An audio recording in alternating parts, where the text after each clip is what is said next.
Good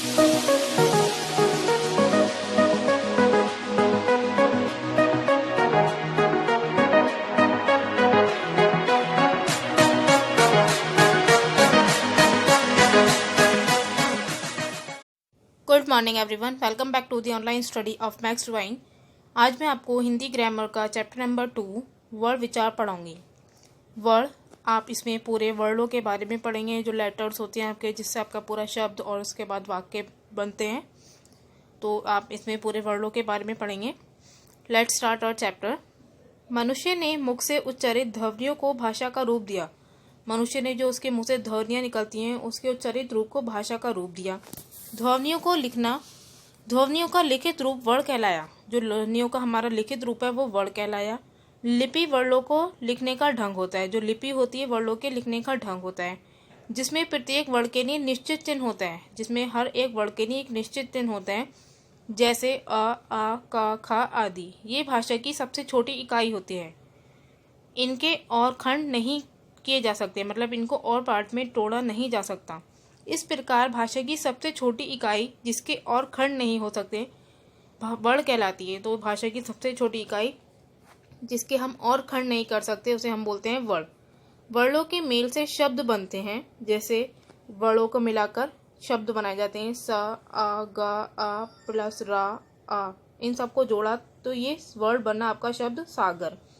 प्रत्येक भाषा में वर्णों के रूप, संख्या तथा उच्चारण अलग अलग होते हैं। हर भाषा में वर्णों के रूप अलग होते हैं। इंग्लिश में अलग होगा, हिंदी में अलग, उर्दू में अलग। इस तरीके से उनकी संख्या भी अलग होती है और उनका उच्चारण भी अलग अलग तरीके से होता है। उनका बोला भी अलग अलग तरीके से जाते हैं वो। वर्णमाला, किसी भाषा के सभी वर्णों के व्यवस्थित और क्रमबद्ध समूह को उसकी वर्णमाला कहते हैं। कोई भी भाषा है, उसके जो भी वर्ण हैं, जो भी लेटर्स हैं, उसका एक व्यवस्थित और क्रमबद्ध यानी क्रम से जो लिखे हुए लेटर्स होते हैं, उसके पूरे समूह को, पूरे ग्रुप को हम वर्णमाला बोलते हैं। अल्फाबेट, हमारे जो कोई भी लैंग्वेज है उसके जितने भी लेटर्स हैं उनको एक क्रम से लिखना, इसे हम बोलते हैं वर्णमाला। उच्चारण और प्रयोग के आधार पर हिंदी वर्णमाला के दो भेद किए गए हैं, स्वर तथा व्यंजन।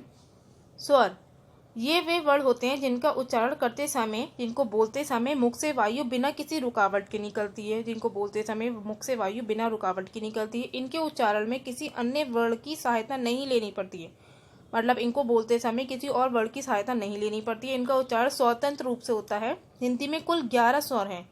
सभी स्वरों के उच्चारण में एक जैसा समय नहीं लगता। किसी के उच्चारण में कम समय लगता है, मतलब किसी को बोलने में कम समय लगता है, तो किसी के उच्चारण में अधिक। इस आधार पर स्वरों के दो भेद हैं, ह्रस्व स्वर और दीर्घ स्वर। ह्रस्व स्वर कौन से हैं? इन स्वरों के उच्चारण में कम समय लगता है। ये 4 हैं, आ, ई, उ, ऋषि। इनको बोलने में कम समय लगता है। दीर्घ स्वर, इन स्वरों के उच्चारण में ह्रस्व स्वरों से दुगना समय लगता है, मतलब दीर्घ स्वरों के उच्चारण में ह्रस्व स्वरों से दुगना समय लगता है। दीर्घ स्वरों की संख्या 7 है, आ, ई, उ, ए, ऐ, ओ, औ। ये दीर्घ स्वर हैं, इनके उच्चारण में दुगना समय लगता है। विशेष, उच्चारण में लगने वाले समय के आधार पर स्वरों का एक अलग भेद भी माना जाता है, प्लुत स्वर। प्लुत स्वर के उच्चारण में ह्रस्व स्वर से लगभग तिगुना समय लगता है। जैसे ओम, यहाँ ओ प्लुत स्वर है। प्लुत स्वर के आगे ऐसे इस तरीके से त्रिअंक लिखने की परंपरा थी। ये 3 होता है हिंदी का। हिंदी में प्लुत स्वरों का प्रयोग लगभग लुप्त हो चुका है, मतलब आजकल इसका बिल्कुल यूज खत्म हो चुका है। स्वरों की मात्राएं, स्वरों को जब व्यंजनों के साथ मिलाकर लिखा जाता है तो उनका रूप बदल जाता है। जब स्वरों को हम व्यंजनों के साथ मिलाकर लिखते हैं, स्वर आपके आ से अंग तक है, अह तक है, और व्यंजन आपके का गया। जब स्वरों को हम व्यंजनों के साथ मिलाकर लिखते हैं तो उनका रूप बदल जाता है। स्वरों के इस बदले रूप को मात्रा कहते हैं। जब ये स्वरों का रूप बदल जाता है तो इस रूप को हम मात्रा बोलते हैं। स्वरों की मात्राएं नीचे दी गई हैं। अ की मात्रा देखिए, कोई नहीं होती है, जैसे कि क, अ, म, ल, अ। इसमें सब सिर्फ आ की मात्रा, हर व्यंजन में आपका अ की मात्रा जुड़ी होती है। आ की मात्रा, यह आ की मात्रा आपकी का, अ, ल, का, ला। इस तरीके से ये आपकी आ की मात्रा है। अब देखिए, ये आपको ई की मात्रा ये आगे से लगती है, लेफ्ट से वर्ड के आगे लगाई गई है। चिड़िया, जैसे कि सबको अलग अलग वर्ड करके भी दिखाए गए हैं, चा, ई, ला, ई या अ, चिड़िया। ई राइट से लगती है आपकी चील में, जैसे कि ऊ। नीचे लगती है इस तरीके से बुलबुल, ऊ। ये इस तरीके से लगती है धूप। ऋषि, मृग, मृग में आपको दिख रही है ऋषि की मात्रा नीचे। ए का, ए, ला, आ, केला। ए मा, ए, ना, आ, मैना। ओ की मात्रा ऐसे लगी है कोयल। ओ गौरी, जैसे कि गौरी में लगा कर दिखाई, और ये वर्ड लोग अलग अलग करके भी दिखाया गया आपको। विशेष, रा पर ऊ तथा ऊ की मात्रा उसके नीचे नहीं बल्कि सामने लगती है। जैसे रा पे ऊ की मात्रा लगाई ऐसे रुपया, और रा पर बड़े ऊ की मात्रा लगती है तो रूठना, इस तरीके से लगती है। अ की मात्रा का कोई चिन्ह नहीं होता है, परंतु सभी व्यंजनों के साथ आ सम्मिलित रहता है। जितने भी व्यंजन है सबके साथ आ जुड़ा रहता है। किसी भी व्यंजन का उच्चारण आ की सहायता से ही किया जाता है। अरहित व्यंजन जिसमें अ नहीं होता है, उन व्यंजन को हलंत यानी हल चिन्ह लगाकर लिखा जा सकता है। जैसे कि क, ख, ग, घ, च, अड़ा, चा, छा, जा, इसमें आ नहीं जुड़ा है, इसमें हल चिन्ह लगा दिया है, तो ये अरहित व्यंजन है। अम तथा आह को अयोग वाह कहा जाता है। ये ना तो स्वर होते हैं और ना ही व्यंजन होते हैं। अब देखिए अनुस्वार अम या इसका चिन्ह अंक की बिंदी अनुस्वार कहलाता है। इस तरीके से जब इसका उच्चारण किया जाता है तो वायु नाक से निकलती है। इसका उच्चारण भी जोर से होता है, जैसे गंदा, फंदा, कंधा आदि। अनुनासिक अम या इसका चिन्ह चंद्रबिंदु अनुस्वार कहलाता है। इसे चंद्रबिंदु भी कहते हैं। जब इसका उच्चारण किया जाता है तो वायु नाक व मुख दोनों से निकलती है, जैसे हंस, सूंघना, भांति आदि। शिरोरेखा पर मतलब जब ऊपर प्रयुक्त मात्राओं के साथ इसका प्रयोग नहीं किया जाता है। जब अगर किसी ऊपर इनके ऊपर मात्राएं भी लग रही हैं किसी वर्ड पर, इसलिए वहां उसके स्थान पर अनुस्वार का प्रयोग किया जाता है। तो वहां पर हम अगर कोई शब्द है उसके ऊपर मात्रा लग रही है तो हम चंद्र बिंदु नहीं लगाते हैं, डायरेक्ट अंक की मात्रा लगाते हैं। जैसे मैं, मात्रा ऊपर लग रही है तो चंद्र बिंदु नहीं लगाया, सिर्फ अंक की बिंदी लगा दी हमने। नहीं, में, चोंच आदि। अगर कोई ऊपर मात्रा नहीं होती है तो हम चंद्र बिंदु लगा देते हैं। विसर्ग अह, ये इसका चिन्ह ये विसर्ग दो बिंदिया कहलाता है। इसका उच्चारण ह के समान होता है, मतलब इनको बोलते समय ह की आवाज निकलती है, जैसे नमः, प्रातः, अतः, दुख आदि। व्यंजन जिन वर्णों का उच्चारण स्वरों की सहायता से किया जाता है तथा जिनका उच्चारण करते समय वायु को मुख में अलग अलग स्थानों पर रोकना पड़ता है, उन्हें व्यंजन कहते हैं।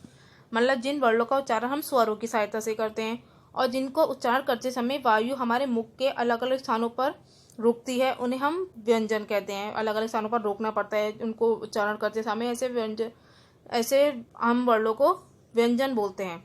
व्यंजनों के स्पष्ट उच्चारण के लिए स्वरों की सहायता लेनी पड़ती है, मतलब स्पष्ट उच्चारण करने के लिए स्वरों की सहायता लेनी पड़ती है। स्वर रहित व्यंजनों को केवल लिखा जा सकता है, मतलब जिसमें स्वर नहीं है जुड़े हुए, ऐसे व्यंजनों को हम सिर्फ लिख सकते हैं, किंतु उनका उच्चारण संभव नहीं, लेकिन उनको बोलना संभव नहीं है। व्यंजनों के चार भेद किए गए हैं: स्पर्श व्यंजन, उत्क्षिप्त व्यंजन, अंतस्थ व्यंजन तथा ऊष्म व्यंजन। स्पर्श व्यंजन वे व्यंजन होते हैं जिनका उच्चारण करते समय श्वास, जो सांस होती है, श्वास वायु उच्चारण स्थान विशेष को स्पर्श करती हुई बाहर निकलती है। जहाँ से उसका उच्चारण होता है उस स्थान को स्पर्श करती हुई बाहर निकलती है। हिंदी वर्णमाला में क से लेकर म तक के सभी 25 व्यंजन स्पर्श व्यंजन है, मतलब हमारे मुंह के अलग अलग पार्ट को स्पर्श करती हुई हवा जो वायु निकलती है तो वो व्यंजन स्पर्श व्यंजन कहलाते हैं। उत्क्षिप्त व्यंजन जिन व्यंजनों का उच्चारण करने में वायु जीभ से टकराकर वापस आती है और फिर बाहर निकलती है, उन्हें उत्क्षिप्त व्यंजन कहते हैं। इनका उच्चारण स्थान मूर्धा है, मतलब जो हमारे जो तालु होता है ऊपर का पार्ट वो है, इसका उच्चारण स्थान अड़ा और अड़ा उत्क्षिप्त व्यंजन कहलाते हैं। मतलब इसमें हमारी टंग जो होती है, जीभ अंदर को मुड़कर वापस सामने की तरफ आती है, ये उत्क्षिप्त व्यंजन कहलाते हैं। अंतस्थ व्यंजन वे व्यंजन होते हैं जिनका उच्चारण स्वरों व व्यंजनों के बीच का प्रतीत होता है, मतलब इनका उच्चारण ना तो स्वरों में लगता है ना व्यंजनों में। अंतस्थ व्यंजन केवल 4 हैं। इनका उच्चारण करते समय ये ना तो स्वर के अंतर्गत आते हैं और ना ही व्यंजनों के अंतर्गत आते हैं, अपितु इन दोनों के मध्य में स्थित होते हैं, इन दोनों के बीच में स्थित होते हैं, इसलिए इन्हें अंतस्थ, अंत मीन बीच में, मध्य में, अस्थ मतलब स्थित होना, व्यंजन कहलाते हैं। य, र, ल, व अंतस्थ व्यंजन है। ऊष्म व्यंजन वे व्यंजन होते हैं जिनका उच्चारण करते समय रगड़ खाकर मुख से ऊष्मा निकलती है, मतलब मुख से जब ऊष्मा जो निकलती है, जो हमारे वायु निकलती है वो रगड़ खाकर निकलती है और इसलिए वो गर्म हो जाती है। ये सभी 4 हैं, शा, शा, सा, हा। ऊष्म व्यंजनों को संघर्षी व्यंजन भी कहते हैं। संयुक्त व्यंजन और द्वित्व व्यंजन। संयुक्त व्यंजन जब दो भिन्न व्यंजन मतलब दो अलग अलग व्यंजन परस्पर संयुक्त होते हैं, मतलब जुड़ते हैं, तो उन्हें संयुक्त व्यंजन कहा जाता है। छ, त्र, ज्ञ, श्र संयुक्त व्यंजन है। इन चारों के अलावा भी संयुक्त व्यंजनों के अनेक उदाहरण मिलते हैं। क, तथा, आध, क और त, जैसे कि भक्त संयुक्त व्यंजन बनेगी। रक्त, ड, अढ़, बुढ़ा, गड्ढा, द, व, ध्व द्वार, विद्वान, ट ठ, गट्ठर, मुट्ठा, ह और न, हन, चिन्ह जैसे प्रहन, ह और म, भ्रम, ब्रह्मा, द ध, सिद्ध, बुद्ध, बुद्धू, द और य, विद्या, द्युति। द्वित्व व्यंजन, जब कोई स्वर रहित व्यंजन अपने ही स्वर सहित, जब कोई स्वर रहित व्यंजन मतलब जिसमें आ नहीं है या कोई स्वर नहीं जुड़ा है तो वो व्यंजन स्वर सहित व्यंजन जिसमें स्वर जुड़ा है ऐसे व्यंजन से संयुक्त होता है, उसे द्वित्व व्यंजन कहा जाता है। जैसे अध स म, अध च च, अध ज ज और अध प प, ये द्वित्व व्यंजन है आपके। मतलब कि जो जब एक जैसे दो व्यंजन आपस में मिलते हैं उन्हें हम बोलते हैं द्वित्व व्यंजन। जैसे कि कच्चा में होता है आधा चा पूरा चा। रा के विभिन्न रूप, रा व्यंजन को मात्रा के रूप में भी प्रयोग किया जाता है। जो रा व्यंजन है उसको मात्रा के रूप में भी प्रयोग करते हैं। रेफ, ये रेफ की मात्रा कहलाती है जब ऊपर लगता है। रा व्यंजन को स्वर रहित जिसमें स्वर नहीं है दिखाने के लिए इसका प्रयोग व्यंजन के शीर्ष पर मतलब व्यंजन के ऊपर रेफ ऐसे के रूप में प्रयोग किया जाता है। जैसे ध अ और र, इसमें आपका रेफ स्वर रहित व्यंजन है। म अ, धर्म और गर्भ आदि। पदेन इस तरीके से दो तरीके से लगती है। जिन व्यंजनों में हलंत पाई होती है, जिनमें हलंत होता है, इन्हें स्वर रहित दिखाने के लिए, जिन्हें स्वर रहित दिखाना है उनके लिए रा का प्रयोग उनके पैरों में होता है। मतलब इस तरीके से रा की मात्रा पैरों में लगती है। जैसे क्रम और प्रमाण। जिन व्यंजनों में पाई नहीं होती है और नीचे से गोल होते हैं उन्हें स्वर रहित दिखाने के लिए र का प्रयोग के रूप में होता है। जैसे कि इनके नीचे पाई नहीं है कि इनके नीचे हम साइड से लगा दें मात्रा तो इसमें गोल होते हैं नीचे से, तो इनके इस तरीके से रा की मात्रा जुड़ती है। जैसे ट्रक और ड्रामा, इनके नीचे पाई नहीं है कि खड़ा हो, उसमें हम साइड में लगा दें हम तो इस तरीके से गोल है तो इस तरीके से लगती है इसमें मात्रा। नाव वर्णों का उच्चारण स्थान, मुख के जिस भाग से जो वर्ण बोला जाता है वे भाग उस वर्ण का उच्चारण स्थान कहलाता है। मतलब मुख के जिस भाग से हम जो भी वर्ण बोलते हैं वो भाग उस वर्ण का उच्चारण स्थान हो जाता है। इन उच्चारण स्थानों के आधार पर व्यंजनों को निम्नलिखित 10 वर्गों में रखा जाता है। तो इसलिए उच्चारण स्थान के आधार पर व्यंजन 10 प्रकार के होते हैं, 10 वर्गों में रखा गया है इन्हें। कंठे, गले से, जो गले से बोले जाते हैं, अ अह का खा गा घ अड़। तालवे, कठोर तालु से जमा तालु से बोले जाते हैं, ई चा छा जा झा उआ या शा। मूर्धन्य मीन्स आपके मुख की छत से जो बोले जाते हैं कठोर तालु के अगले भाग से। ऋषि, टा ठा डा ढ अड़ा डा अड़ा ढा रा शा, ये आपके मूर्धन्य से बोले जाते हैं।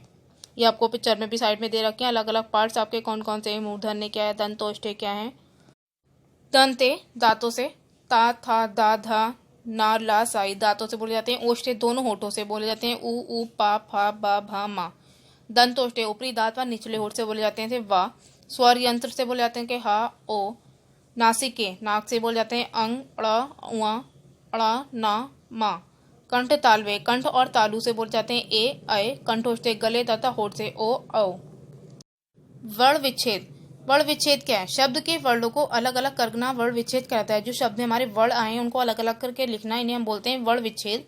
इसके ज्ञान द्वारा वर्तनी व उच्चारण की अशुद्धियों से बचा जा सकता है। मतलब वर्ण विच्छेद के ज्ञान से हम जो शब्दों में हमारी वर्तनी मतलब स्पेलिंग की जो अशुद्धियाँ होती हैं या उच्चारण की अशुद्धियाँ होती हैं उनसे बच सकते हैं।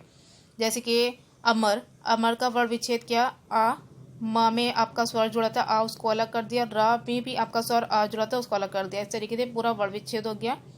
ऑफिस, ओ फा ई की मात्रा जुड़ी थी, सा आ जुड़ा था ऑफिस। इस तरीके से आपके कुछ शब्दों के आपको वर्ण विच्छेद दिए गए हैं। आप ये पूरा पढ़िए, आपको समझ में आ जाएगा।